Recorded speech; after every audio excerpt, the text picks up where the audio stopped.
Welcome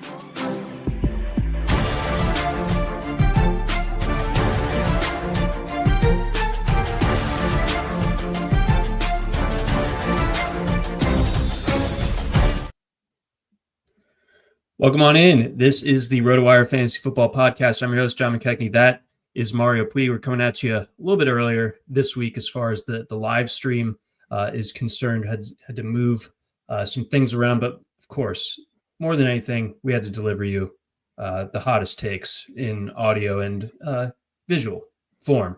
Mario, how we doing, man? Oh, great, John. I'm looking forward to various things that shall not be specified, but in the draft. And I'm just having a great time. What about you? Also having a great time. I'm getting married on Saturday, so I'm excited about that. I wasn't going to say that, but you can say it. It can be said. Okay. People can know. I'm going to be off the market. This is my last podcast as a single man. So, and the viewer count just goes down, just off a cliff. Plummets. I shouldn't have said that. They told us not to say that. Okay, dang it. Anyway, so today's episode is going to be mostly about NFL rumors, the draft rumors, and otherwise, because this is the time of the year where we get a little antsy, do we not? There's no more combine to talk about. That's all been processed as far as the pre-draft ritual cycle is concerned. Pro days are becoming kind of less and less relevant and all that. So really, we're just kind of waiting for 2 Thursdays from now, 3 Thursdays from now, when the NFL draft gets started up at Lambeau Field. So some stuff might be picking up a little bit more steam than it would at other times of the off season or of the year. But let's start things out with the Jets, Mario. It seems like a certain tweet from one Breece Hall with a monkey looking at his cell phone has created some waves. And the monkey was smoking, John, so he was already stressed, perhaps. It wasn't a relaxing cigarette for him. It was like oh geez, I need a minute here type of cigarette. So stressed out monkey. All things considered here. What's going on with the Jets and this backfield situation? It seems like Breece Hall might be a little bit concerned. Maybe concerned. Not to put too much stock into like speculating on the monkey's psychology in the picture. It might have just been one of those pictures that you post because you think it's funny or whatever, and you're kind of like laughing at the thing that you're referring to, and it would seem like Hall is alluding to I don't know if it was specifically like that there's rumors of getting traded that he saw, or that he saw people just kind of bashing him on Twitter, something like that. Don't know which it is, but Hall saw something that he thought was dubious or was mocking or whatever, and it could have to do with the reports to the more specifically, like the reports that kind of precipitated this is I believe Rich, maybe it was Rich Samini. Somebody was taking this Aaron Glenn quote and kind of like trying to extrapolate it a bit. And Aaron Glenn said something to the new coach of the Jets. Aaron Glenn said something to the effect of like, we want to use all three of those running backs a lot, something like that. And maybe it was based on that. Maybe it was based on additional sourced reporting or something. But Samini said basically like, the Jets want to switch to a running back committee.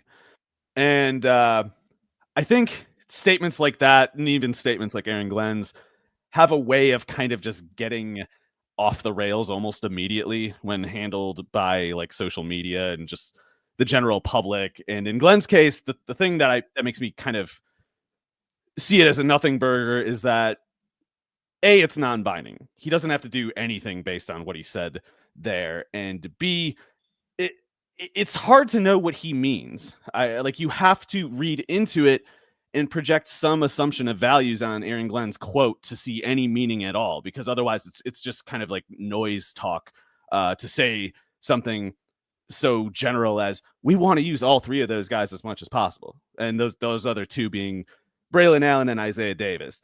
if you want to use all three of those guys as much as possible, do you mean to say you want to run a 3 running back formation with the three of them? Because you could easily do that if you meant what you said. If you meant something else other than that, and that's, I think, what is the case here, you're probably just going to have Breece Hall as the starter and Allen and Davis fight for the scraps like they should. So that's my read on it. I think the other thing Aaron Glenn might be doing there is just issuing a general challenge to the team, because he's very much a culture guy. He's a Parcells disciple. He's not here to have any circus type behavior like the Jets had the past couple of years.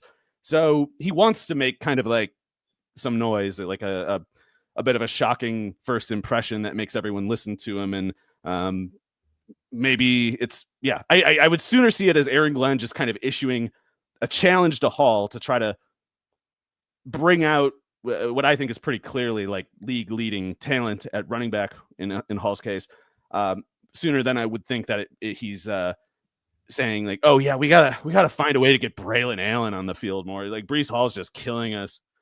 We got to find a way to get that guy off the field. I don't know how a person takes that away from that so specifically when Glenn's words just are kind of meaningless in any logical sense.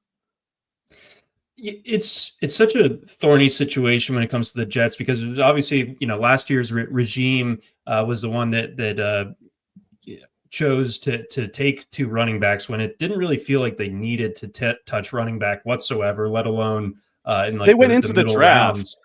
They went into the draft believing like, oh, we got to get Breece Hall off the field in short yardage situations. And like, that's a solid Douglas regime conclusion to reach, but it doesn't, in my opinion, like dictate anything now. I think also in the case of Davis, it's Hall was like, Davis was a 5th rounder and Allen was like one of the last picks in the 4th round. So those are just like throwaway picks in a sense. And if Allen ends up like a fullback, like he should, it would even be a fair value by the standards of that position. So, but in any case, it was always weird to me that Douglas, Saleh, Hackett, whoever's idea that was, I have no idea what they're basing it on, because Breece Hall never got touched, like the short yardage thing, the red zone, the goal line running thing. Breece Hall never got those opportunities on the Jets because the Jets suck. And anytime they get into scoring range, it's because of him in the first place, and he's probably gassed half the time anyway. So now, just more importantly, probably Breece Hall was a touchdown monster at Iowa State. So it seems to me like dumb people getting dumb ideas, and it's like, what? Does anyone want to suggest Joe Douglas was some sort of visionary about anything? Was Joe Douglas right about anything ever in his entire career as a decision maker in the NFL? I don't know. It seems to me like Glenn is not really going in with like the beliefs of the prior regime as much as he's saying like, look, things are changing around here and no one's skating by on reputation.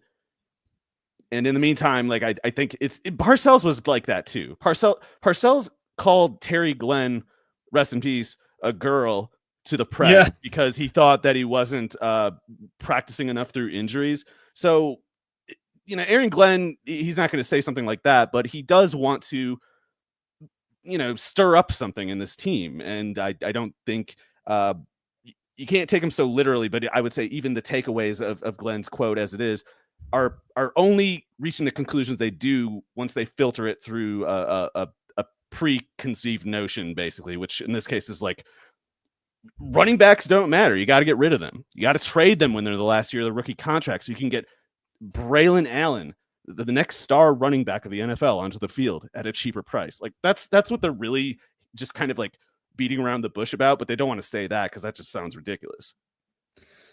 So do you think that there are any like draft ramifications? I don't think that it alters that, or anything going on is going to alter what the Jets want to do with the 7th overall pick. But do you think that the door could be open, as far as like them listening to offers for Hall? Oh, sure. He is in the last year of his rookie contract, I think. So if the Jets were offered an objectively good value for Hall, even as someone who's high on Hall, I wouldn't see anything wrong with the Jets trading him for, I don't know, like a 2nd round pick. Like that's I wouldn't do it myself if I was them. I think Breece Hall can be a team maker kind of player on offense. But the objective like cap value of a running back going into the last year of their contract, there's not going to be much of a trade market for it, is the risk normally. Right. So if somebody does offer a lot for Hall, it would be reasonable for the Jets to take it, because it would probably be one of the higher prices paid for a running back on the trade market in a long time. But yeah, that's why I just think he's most likely to just kind of stay there and play out that last year, see however it goes. And I think if I'm the Jets, like as far as the shape of the offseason has gone, bringing in Aaron Glenn, bringing in Justin Fields, like I feel like it needs to be kind of a run heavy outfit. Yes. And I think you need all the like a full stable of running backs to make it work. It almost in a backwards way makes last year's draft strategy make some sense in hindsight, because now you have three capable guys, spearheaded, of course, by Breece Hall, that can take on a workload where this is an offense that should be bottom three in passing volume and near the top in run volume. Like you're not going to saddle a guy like Breece Hall with like 350, 400 carries or anything like that. So therefore, there is reason to be using Braelon Allen and Isaiah Davis to spell him, because there's going to be a lot of running of the football. Yeah, that's a great point, and I meant to kind of bring up that earlier, in the sense that we all remember how the Lions worked, right? They ran the ball so much. There was Jahmyr Gibbs, running back one in fantasy, and then there was another guy who ran for 12 touchdowns or whatever behind him on the same offense. So Aaron Glenn's vision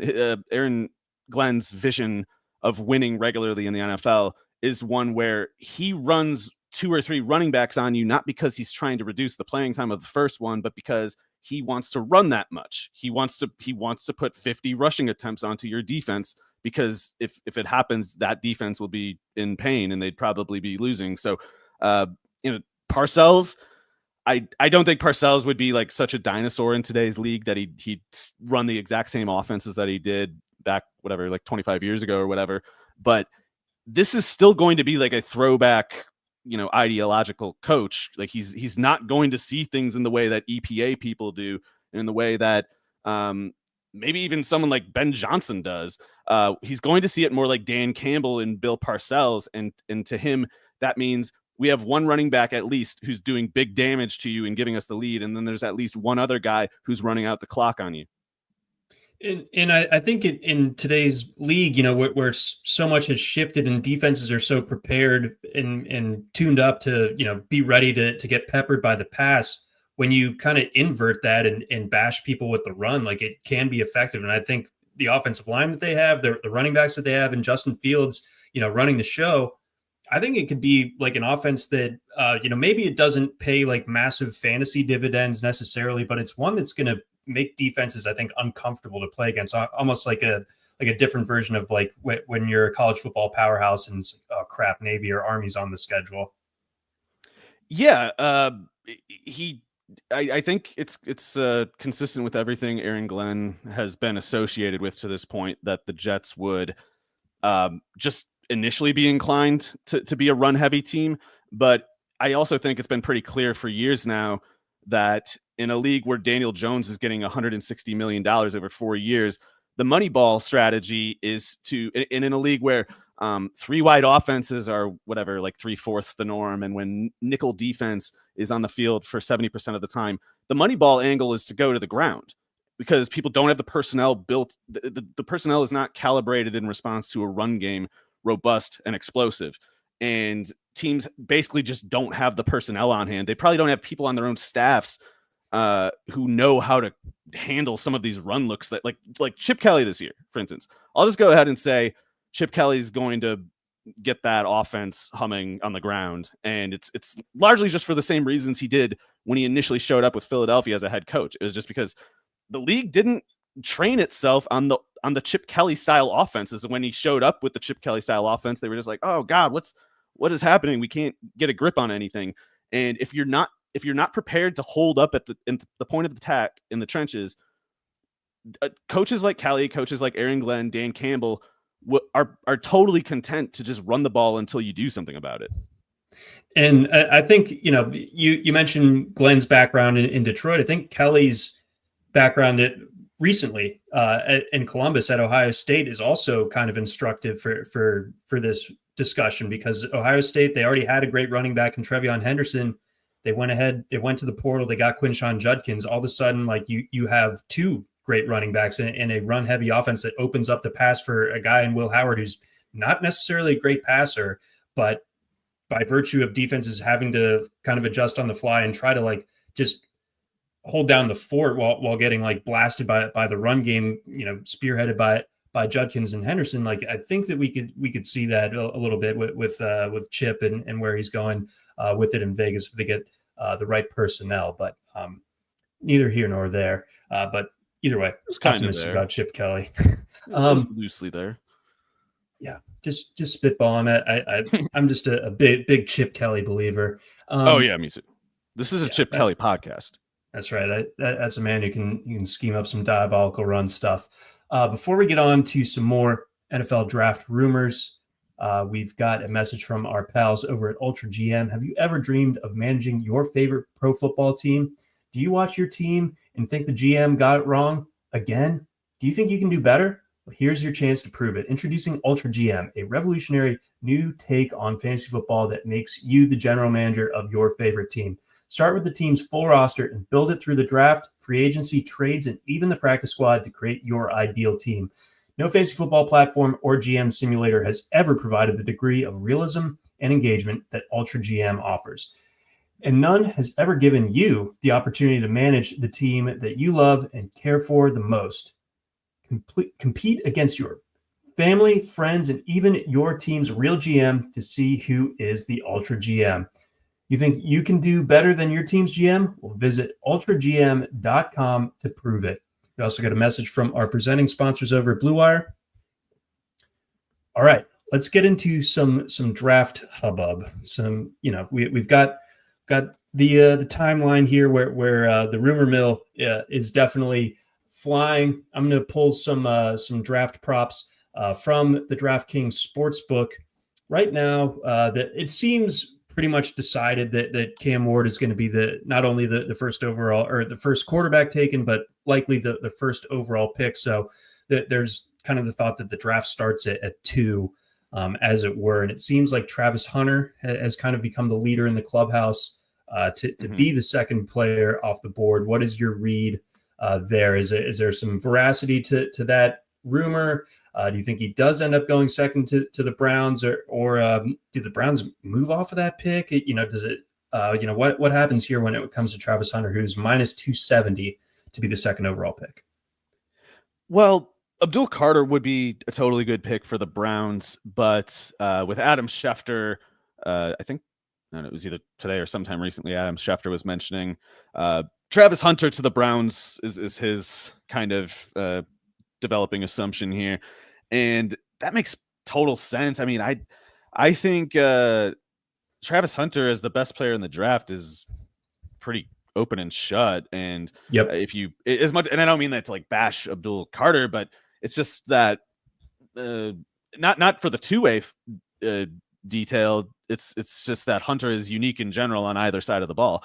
So Carter, if he was to go ahead of Hunter in the order, it would just have to be, I guess, from a team just valuing pass rush over coverage and I guess pass catching, or they just have so many corners and receivers, they just aren't interested. And that's not the Browns exactly, even though they have a pretty crowded corner and receiver room. It's just Hunter goes to the top of the list at both spots. So I think Hunter to 2 is pretty much locked in also with and Ward at 1 too. At that as much as I hate everything the Titans are doing, and I think they're just like a fetid organization at the moment, and as much as I don't think just reaching for quarterbacks at any old pick or price makes a whole lot of sense, I have come around on Ward as like the clear lead quarterback, and I still think he's only like a Brock Purdy type, but if he turned out to be like that, it wouldn't be the worst thing ever for the Titans. They have bigger problems than that kind of outcome.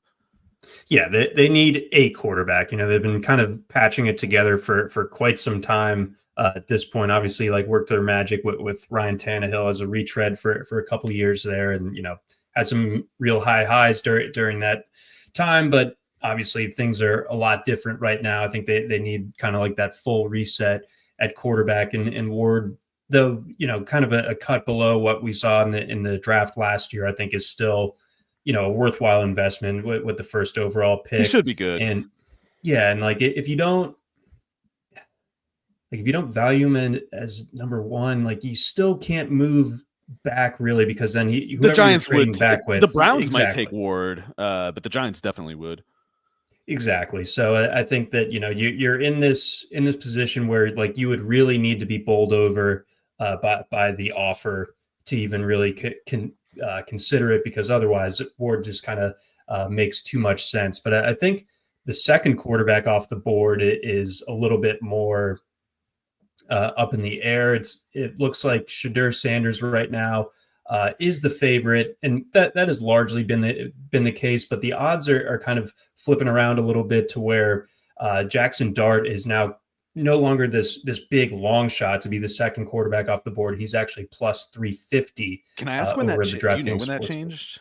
I wish I could track the movement a little bit better, but I'm not positive. That's curious. No matter the time that it happened, and I guess I have to wonder, like, did somebody post something on Reddit? Is that what the simple explanation of this is? And like, we're just that is often the market mover for these. That did happen at least once, that one time, and it did flip the odds upside down when it happened. Shedeur Sanders to 3 seems pretty likely. To the Giants at 3 seems pretty likely to me. I don't think Sanders is nearly worth it. I'm okay with Ward. I'm not okay with Sanders. I'm not okay with Dart either, but I guess Dart, I don't know. At least he's not going to get sacked 55 times, even if he has like one of the league's best offensive lines. Like he can run away from things a little bit. I think Sanders is always going to be in 3rd and 14s and throwing a lot more interceptions than he did in college, because people overlook how good those receivers were. It's not just Travis Hunter, it's LeJohntay Wester, Jimmy Horn, and the Shepard guy. So all 4 of them are probably going to be on rosters or practice squads at the very least this year. So I don't find Sanders' production productive, and it makes perfectly good sense to me that if he is the absolute wrong pick, Joe Schoen is the perfect guy to take him at 3.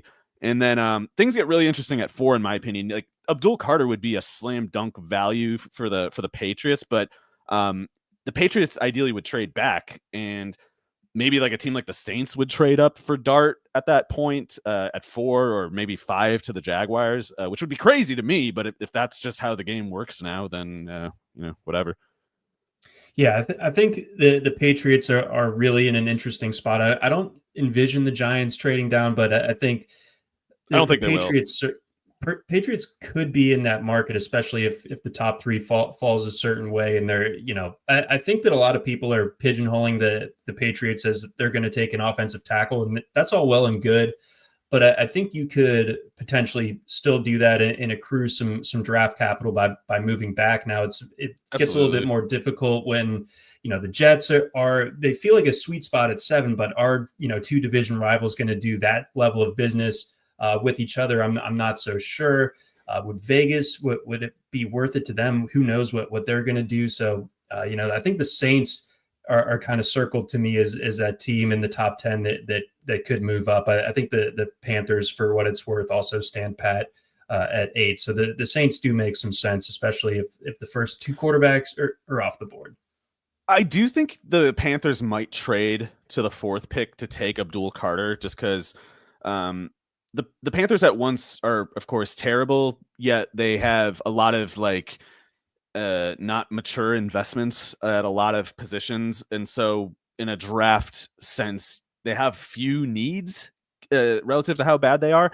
And getting a guy like Carter, I think, is since he's trading up to 4 and not like 1 or 2, and since the Panthers don't have a whole lot better to do, as long as they're not trading like next year's 2nd, I think trading a 3rd this year would make sense for the Panthers to go to 4, take Carter. But then at 5, if Jacksonville can't get Carter, I don't, and I know that Walker, the linebacker from Georgia, Jalen, yeah, he could be the pick at 5. I just think that would be terrible. And at the very least, if the Jags are going to take him, I feel like they could trade back. So I think 4 to the Panthers, 5 to the Saints would kind of make some sense, or the Saints trying to get to 4 to get ahead of whoever, the Raiders.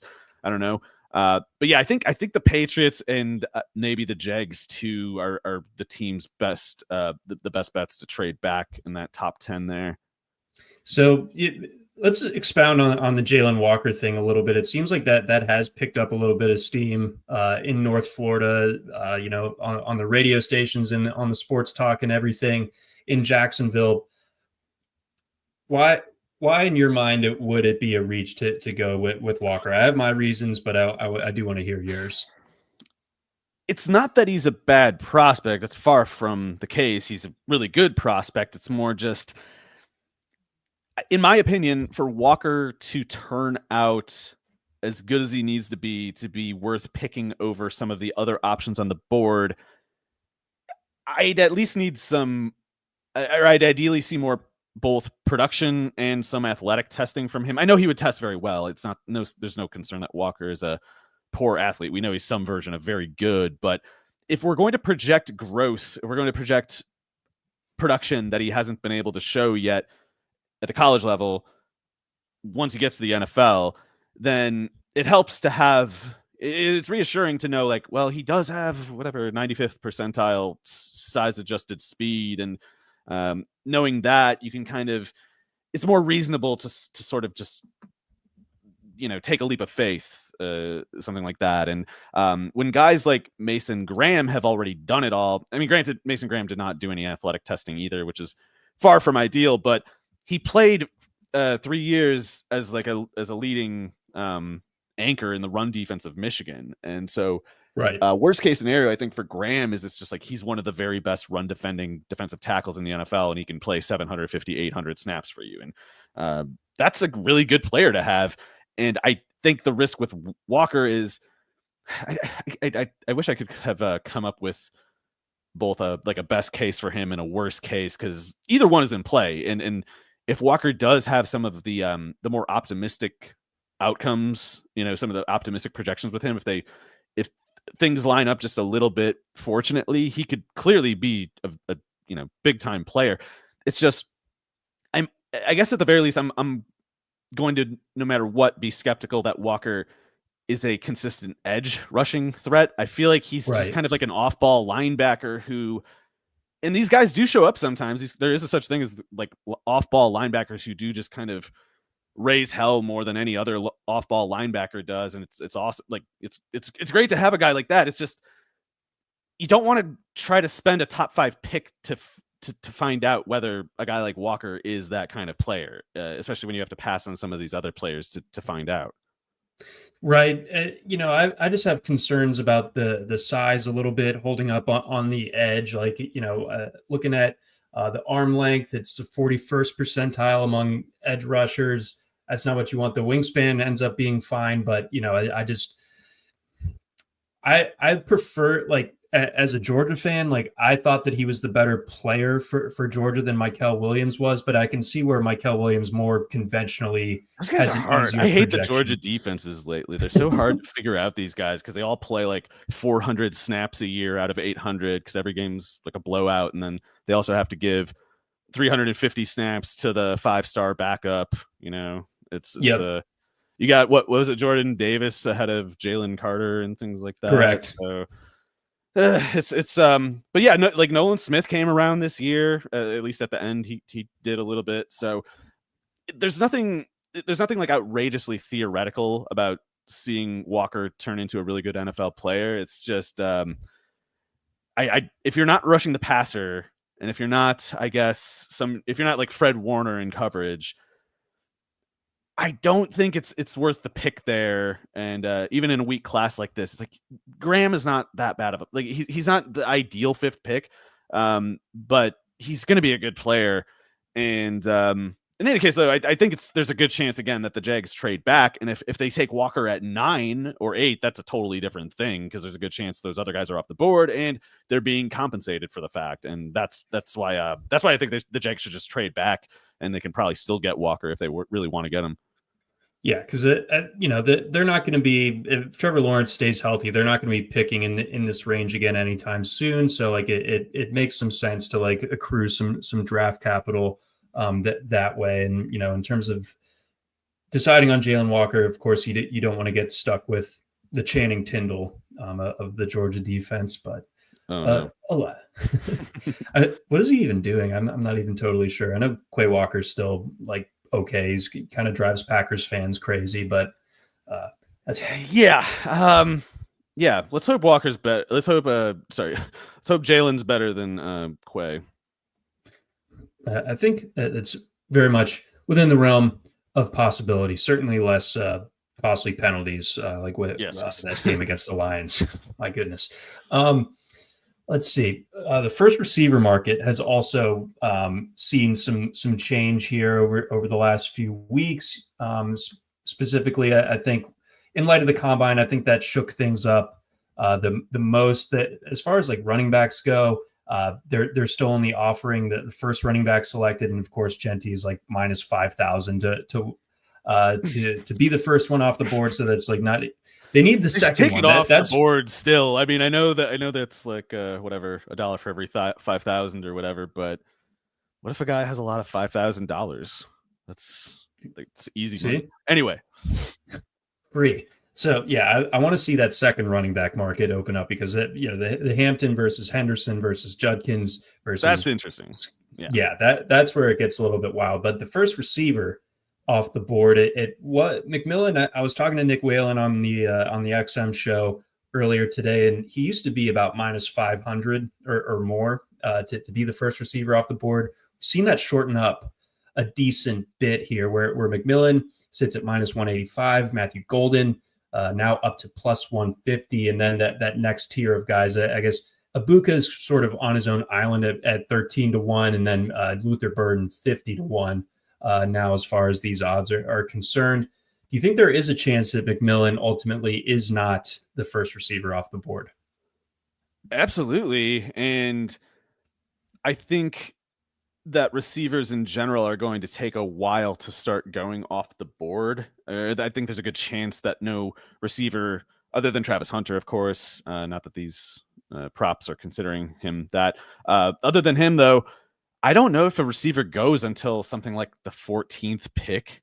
And once you're at that lower cost range, I think it's more justifiable for teams to sort of,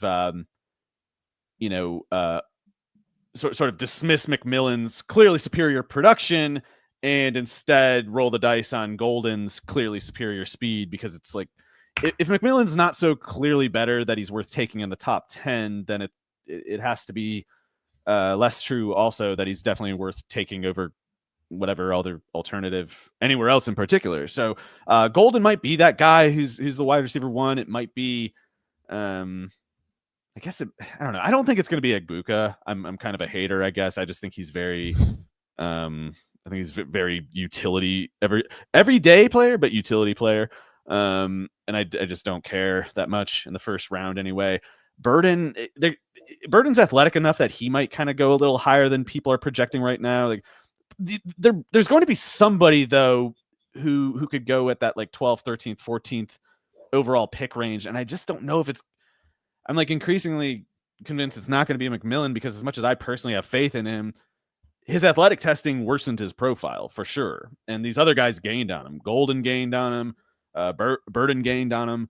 So I think it's not like a big concern for McMillan, and I don't really care that much in the sense of dynasty football or whatever. Like, I think McMillan will be quite good, and I think we have like a recent example of how it could work for him and a guy like T. Higgins, who had worse athletic testing and probably worse production. Not necessarily. Higgins's production was awesome at Clemson, but in either case, we have plenty of solid basis to believe McMillan will be some version of a very good player. It's just that some teams might want some fast guy or some yards after the catch guy. And that's why I think like Golden and Burden are kind of, they could both go ahead of McMillan. And I still wouldn't really I wouldn't panic that much if I were invested in McMillan. Yeah, because if in McMillan's case, like you could almost spin zone it into like it being a good thing that if he's not the first receiver off the board, in the sense that he's going a little bit later, probably going to a more favorable situation, to a better team at the very least. But yeah, I'm looking at the draft order right now, and it's hard to really see where a team is going to want to jump in the pool as far as receivers go. I think 12 to 15, like you said, it should be that range. But who among Dallas, Miami, Indianapolis, and Atlanta, like I'm not sure any of those guys want to go with receiver with their first pick. In Arizona, I could see them not wanting to do that 2 years in a row, even if they really do need some receiver help outside of Marvin Harrison Jr. But they did just give a huge extension to Trey McBride. So I think it's going to be kind of like a lot of their resources allocated to Harrison and McBride, and then just try to make it work with maybe someone a little bit later in the draft, or maybe if there's still something to another level there for like a Michael Wilson. So if we see like any markets on like when the first receiver comes off the board, I could see it being on the lower end. Right. I think in the top 12, the best candidates to take a receiver are the Patriots and the Cowboys. So that's 4 and 12. But I also think that there's probably a better chance that the Patriots are targeting somebody more like Campbell. If the Patriots trade from 4 to 8, if the Panthers in this case trade up to 4 for Abdul Carter, then Will Campbell, the offensive tackle from LSU, he might fall to 8. I think there's a good chance the Jets take him at 7. But if Campbell's there at 8 after the Patriots trade back to 8, that would be kind of an easily preferable pick, I think, to any of the receivers. And at 12, Dallas could take, like, I don't think Dallas is content with Jalen Tolbert. I think Tolbert pretty clearly ideally he's a backup, but Jerry Jones loves picking players from Arkansas and Texas, and this Jahdae Barron guy, I think as sort of like a slot, 3-down slot corner safety hybrid will appeal to Dallas quite a bit. And Jerry Jones is probably going to think he's going to compare him to Darren Woodson or something. So if Barron's there at 12, I think Dallas is a really good bet to take him over any of, McMillan, Golden, Burden, etc. Barron's a good player. The Texas defense. I did not mean to. I didn't mean to make it's understandable that it may even well be just objectively correct for Dallas to not take a receiver at 12 and take Barron specifically instead. I think that there's going to be good profit potential if you wait till the second round in Dallas's case for the wide receiver pick, because I like Jalen Tolbert as much as anybody, but would I say with a straight face that he couldn't be upgraded over opposite CeeDee Lamb? Like, no. They could get a 4th rounder who's better than Tolbert in most drafts. That's what I'm thinking. Let's go to the Saints. We touched on them a little bit earlier, but their draft special, that they have odds by position over on DraftKings for which position the first player that they select will be. Quarterback is the leader in the clubhouse right now, but it's still 3-1. I feel like that could move towards like even money or better, or worse in a bettor's case as we get closer to the draft. I feel like a quarterback is kind of where the Saints end up. So 3-1, I do kind of like that right now.